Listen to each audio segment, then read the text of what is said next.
Dear students, I hope you all are fine. Welcome to St. Joseph Academy's YouTube channel, online classes.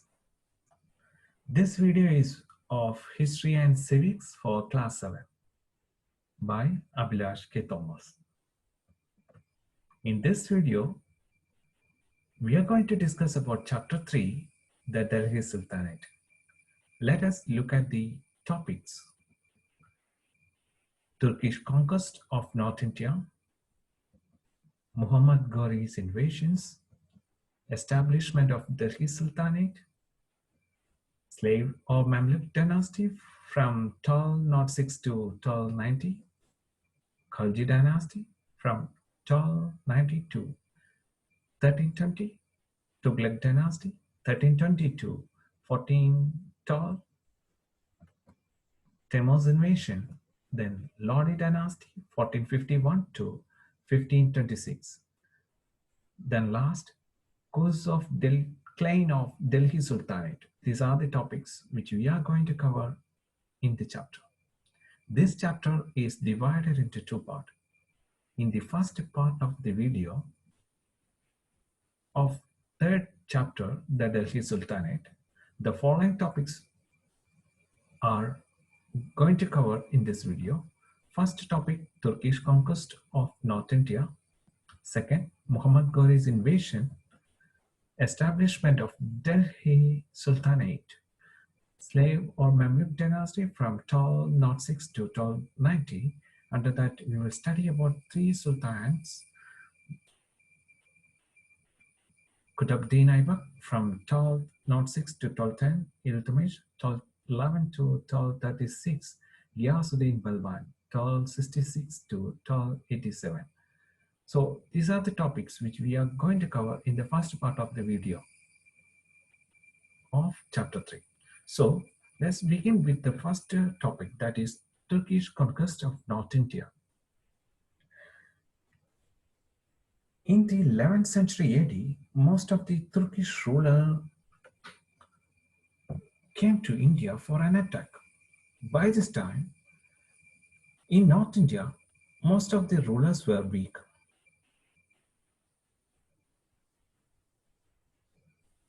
Taking advantage of this weak ruler's appearance over North India, Sultan Muhammad, who ruled Ghazni from AD 998 to 1030,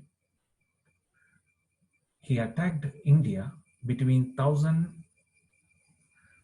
to 1027. He made 17 raids to India during this time. In his raid, he plundered and destroyed places, temples, cities, palaces, etc. The famous Somanath temple in Ghaziabad was among the temples he plundered. Muhammad Ghori attacked Punjab and parts of Sindh and put those places under his control. Al-Biruni, a great Persian scholar, also accompanied Muhammad Ghori to India. He mastered Sanskrit and translated some Sanskrit textbooks to Arabic. He also wrote a book on India. Next topic is Mohammed Ghori's invasions. Last slide, you saw that Muhammad Ghori attacked India, captured some of the parts, and he went back. By this time, in 1173, Ghazni, a place,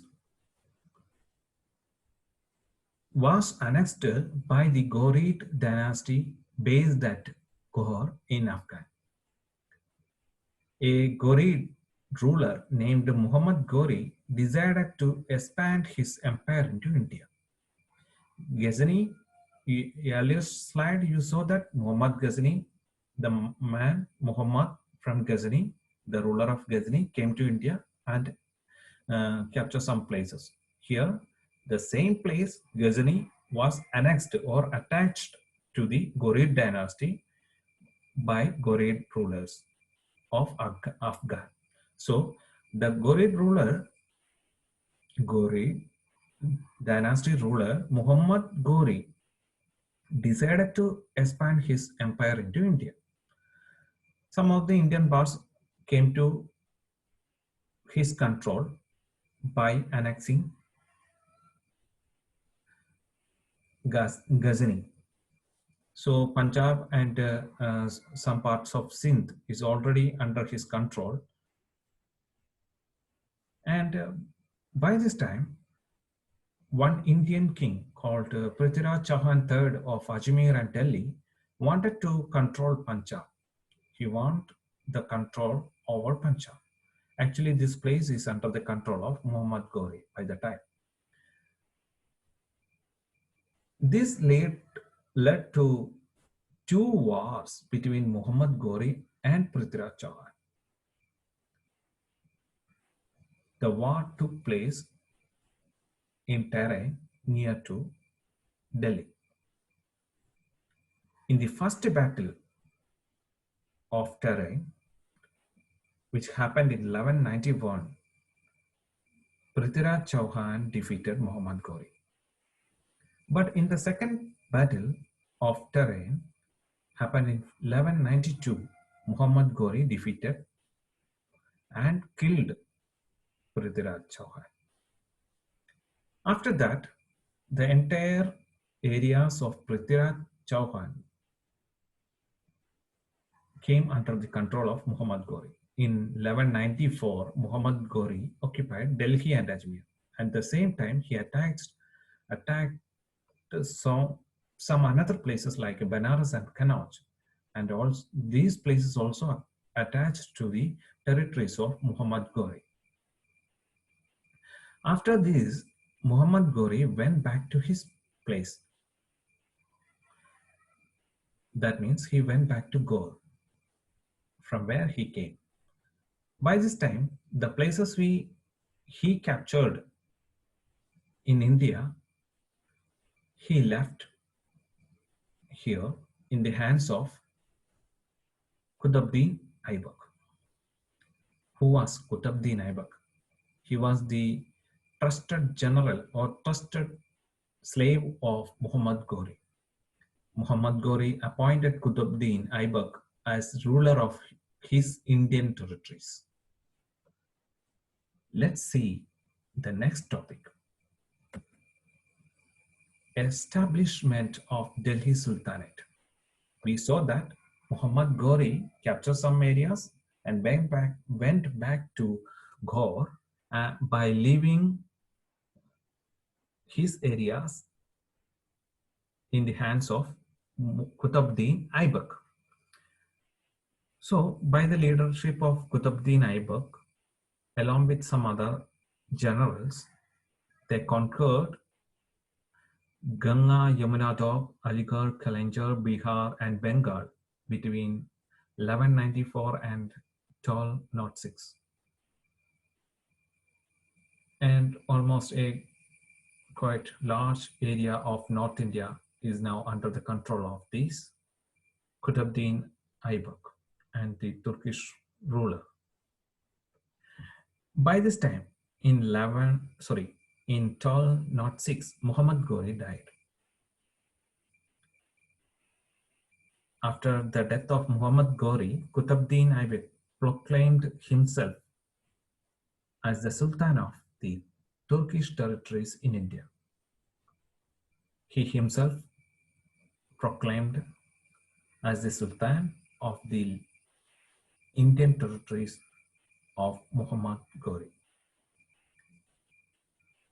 He made Delhi as his capital and thus formed the Delhi Sultanate. The Delhi Sultanate, starting from 1206 to 1526, between these years, there were 5 dynasties ruled from Delhi. There were Slave Dynasty, Khalji Dynasty, Tughlaq dynasty, Said dynasty, and Lodi dynasty.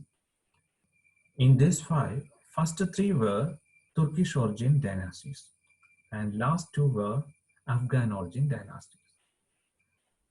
So here we are going to look at the first dynasty and the Sultan.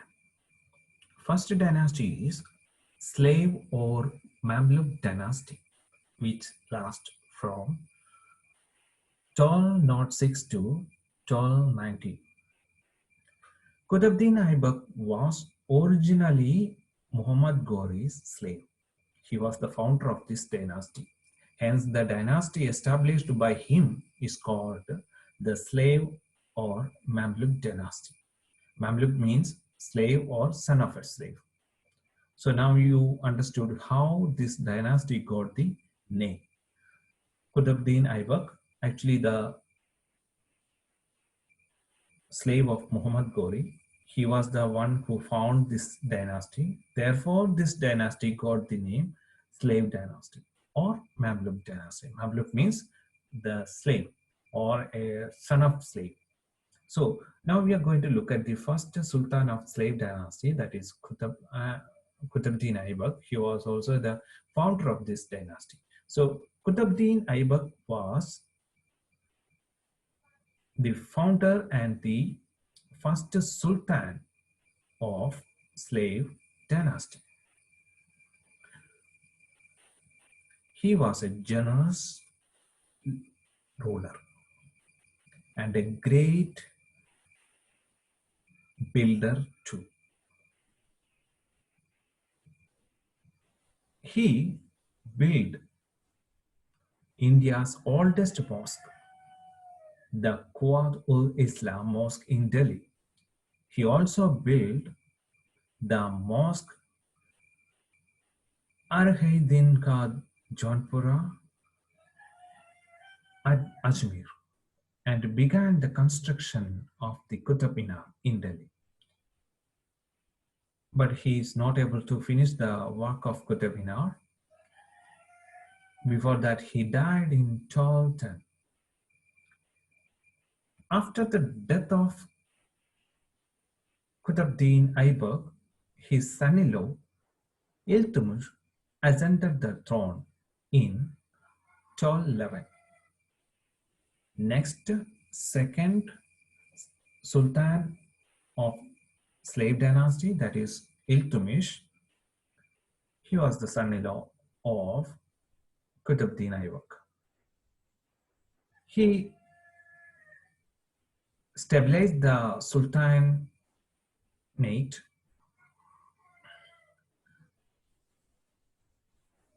He either crushed his rivals or won them over with land grants. He suppressed the rebellions.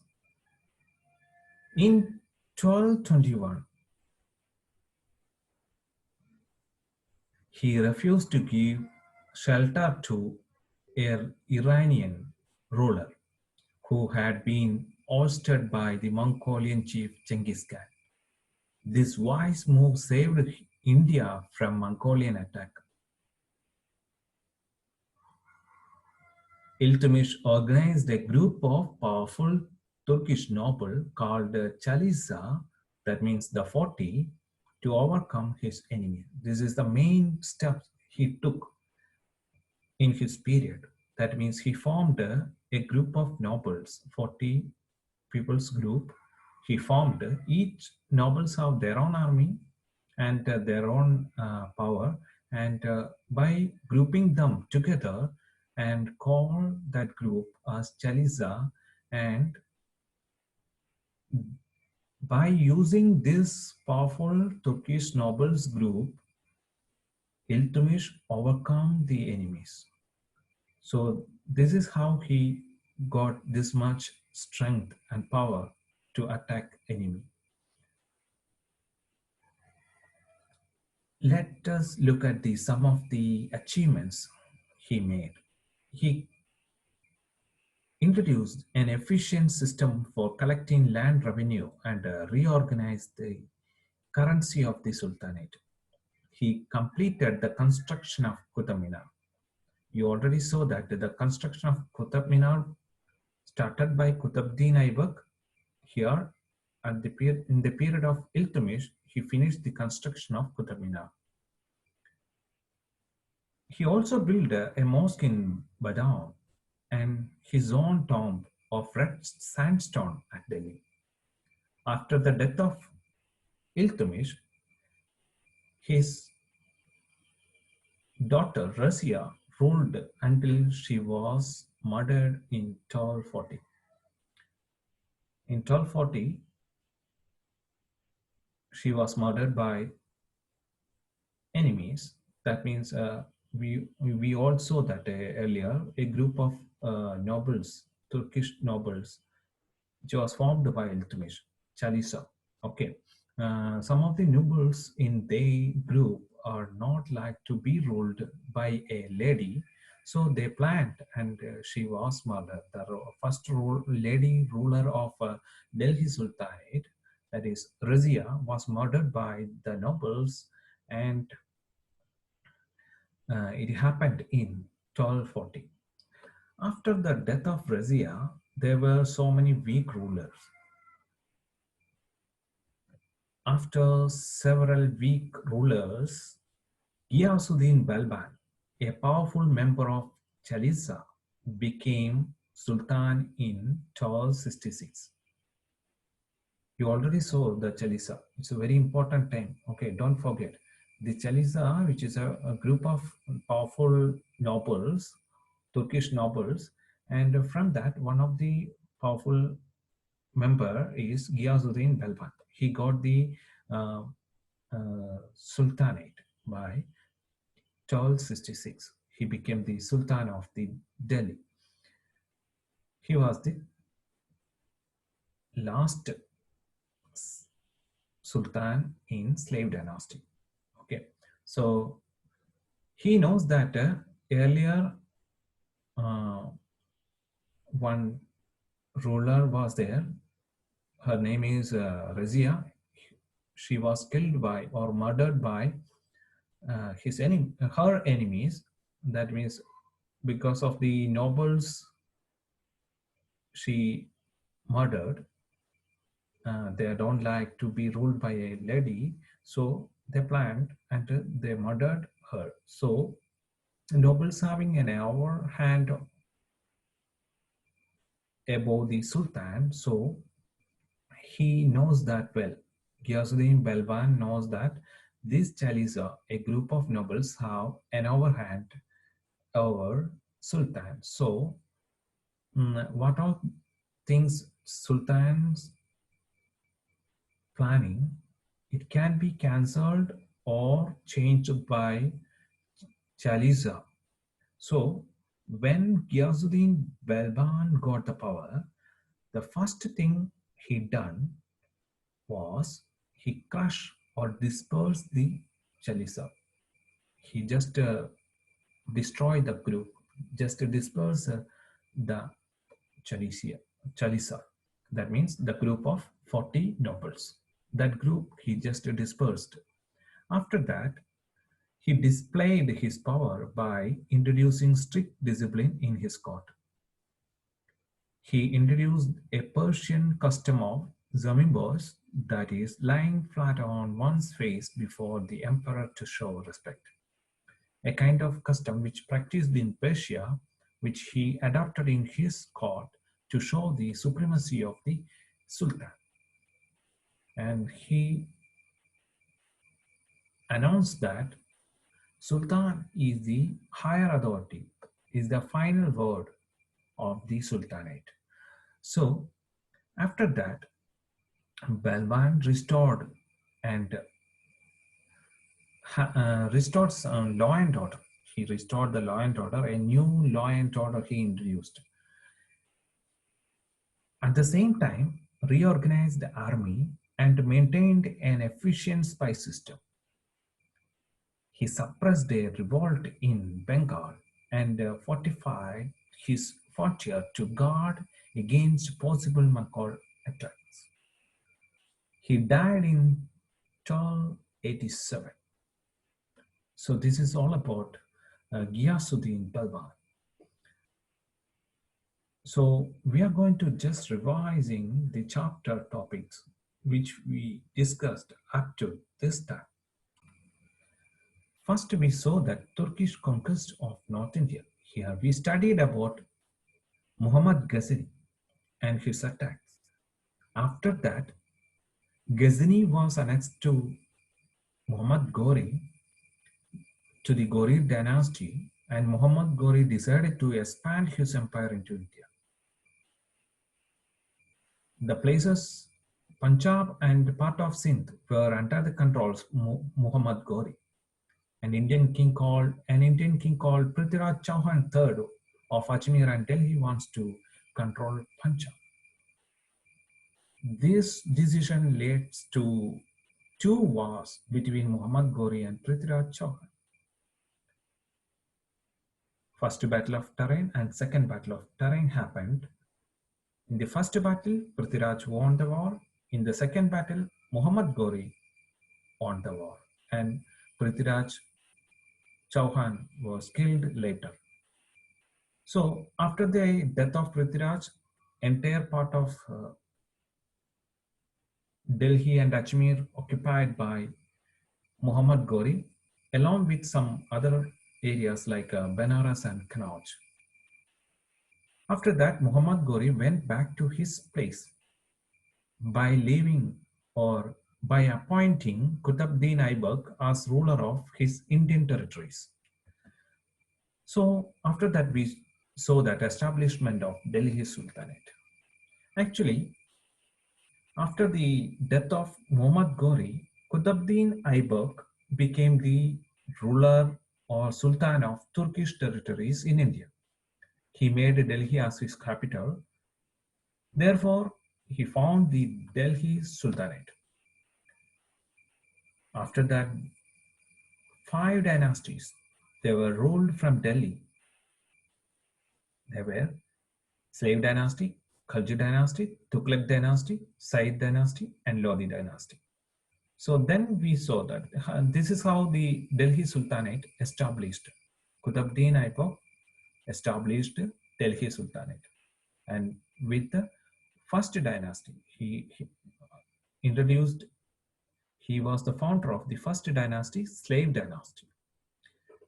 At the same time, he was a beginner, he was the founder of Delhi Sultanate and also the founder of Slave Dynasty. Qutbuddin Aibak was the slave of Muhammad Ghori. That is why the dynasty which is established by him is called the Slave Dynasty. Qutbuddin was a generous ruler and a great builder. He built many monuments. At the same time, the main important thing which he started to build, that is Qutb Minar. But he is not able to finish the work of Qutb Minar. He died before finishing the work. After that, his son-in-law Iltutmish came into throne in 1211. He stabilized the Delhi Sultanate and stable government he made under his rule. And he saved India from Mongol attack, and some group he made, very powerful group he made, that is Chalisa, that means the group of 40. It's a 40 peoples, means nobles, Turkish nobles, powerful Turkish nobles group. With the help of this group, he overcome his enemies. After the death of Iltutmish, his daughter Razia came into power, but some of the nobles are not wish to ruled by a lady, so they planned and murdered her in 1240. After that, many weak rulers ruled from Delhi. Finally, the great Ghiyasuddin Balban, one of the powerful member of Chalisa, became the Sultan of Delhi in 1266. He just dispersed the Chalisa and he displayed his power supremacy by strict discipline in his court, by following a strict discipline in his court. So, first, Turkish invasions by Muhammad Ghazani, then Mohammed Ghori. Mohammed Ghori left his territories into the hands of Qutbuddin Aibak. Qutbuddin Aibak, after the death of Qutbuddin Aibak, Iltutmish, after that Razia, after that Ghiyasuddin Balban. This is the flow chart of the rulers. So here we are going to look at the points to remember. In 1192, Muhammad Ghori defeated Prithviraj Chauhan at Tere and took Delhi and Ajmer. He defeated the ruler of Kannauj in 1194. His generals further expanded the Turkish territories in North India. This is the first point. We already studied that. Second point, after Muhammad Ghori death in 1206, his general Qutbuddin Aibak, as a Sultan of Turkish territories in India, established the slave dynasty. Aibak's son-in-law Iltutmish stabilized the empire and finished the building of Qutb Minar, which was earlier started by Qutbuddin Aibak. So this is the second point. And third point, Balban, the last great ruler of slave dynasty, took stern steps to control the nobles and strengthen the empire. So these are the 3 points you have to keep it in mind. So here we are going to conclude the part with an exercise. In this exercise, here I am given some short answers. All the students have to watch the video carefully and find the answers for these questions. First one, whom did Muhammad Ghori defeated the terrain in 1192? Second question, what is meant by Mamluk? Third question, who built the Qutb Minar? Fourth, name the Persian scholar accompanied Muhammad Ghazani. Fifth, name the Persian custom introduced by Ghiyasuddin Balban. So watch the video carefully and find the answers for these questions. It should be short answer. So here I'm going to conclude this part of the video. The rest of the topics of this chapter we will discuss with another video in another time. So thanks for watching. Have a nice day.